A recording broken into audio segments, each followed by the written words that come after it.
जिस समय सर्वप्रथम गीता का उपदेश दिया गया उस समय दो संप्रदायों में बड़ा वाद विवाद चल रहा था।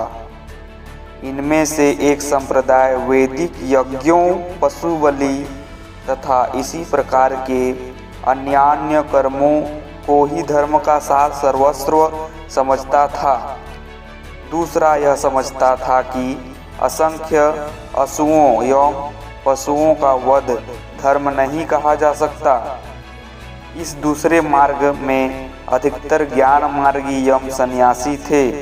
उनका विश्वास था कि समस्त कर्मों का त्याग और आत्मज्ञान की उपलब्धि ही मोक्ष का एकमात्र मार्ग है। गीता के प्रणेता श्री कृष्ण ने निष्काम कर्म के अपने महान सिद्धांत को प्रतिपादित कर इन दोनों विरोधी दलों के सिद्धांत को शांत कर दिया। निष्काम कर्म का अर्थ क्या है? आजकल बहुत से लोग इसका ये अर्थ समझते हैं कि कर्म इस प्रकार किया जाए कि मन को हर्ष विषाद स्पर्श ना कर सके। यदि यही निष्काम कर्म का सच्चा अर्थ हो तो पशुओं को निष्काम कर्मी कहा जा सकता है। कुछ पशु अपने बच्चों को ही निगल जाते हैं और ऐसा करने में उन्हें कुछ भी दुख का अनुभव नहीं होता। डाकू अन्य लोगों का सब माल छीनकर उनका सर्वनाश कर देते हैं और यदि वे पर्याप्त कठोर होकर सुख दुख की परवाह ना करें तो उन्हें भी फिर निष्काम कर्मी कहना पड़ेगा। यदि निष्काम कर्म का अर्थ ऐसा ही हो तब तो क्रूर पाषाण हृदय निजतम अपराधी भी निष्काम कर्मों में गिना जा सकता है। दीवार को सुख दुख का अनुभव नहीं होता, पत्थर में सुख दुख की भावना नहीं होती, पर ये नहीं कहा जा सकता कि वे निष्काम कर्मी हैं।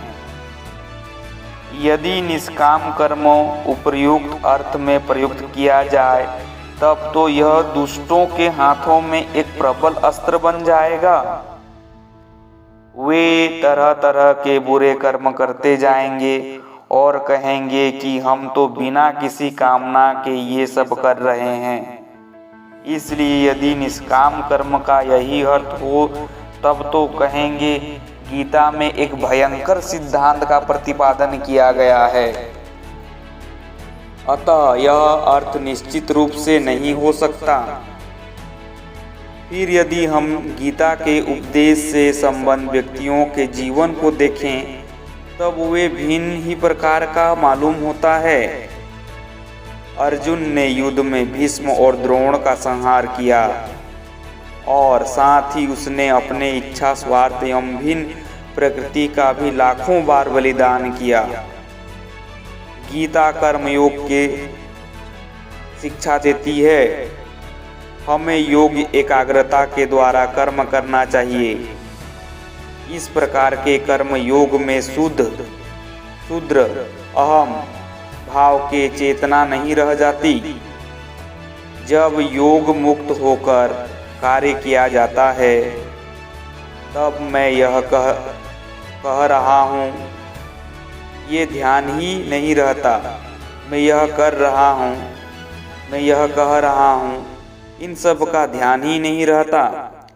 पश्चात्यों की समझ में यह बात नहीं आती।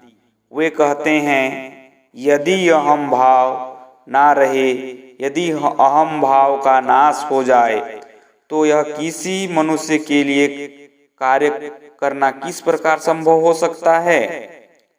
पर जो अपने को संपूर्णतः भूलकर एकाग्र चित्त से कार्य करता है उसका कार्य निश्चय ही अप्रतिबिंब रूप से अच्छा होता है और इसका अनुभव प्रत्येक व्यक्ति ने अपने जीवन में किया होगा।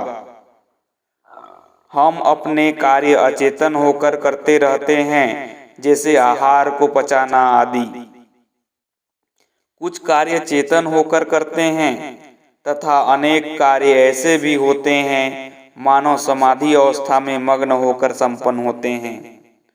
जब हमें अपने शूद्र अहम का बोध नहीं रहता, यदि चित्रकार अपने को भूल कर चित्र बनाने में ही पूर्ण रूप से विलीन हो जाए तो उसका चित्र एक महान कृति होगा।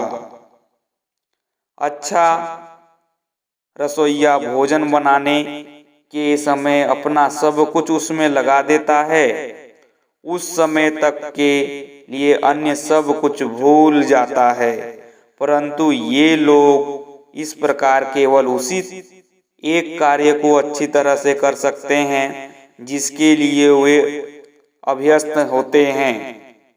गीता की शिक्षा है कि सभी कार्यों को इसी तरह पूर्णता के साथ करना चाहिए।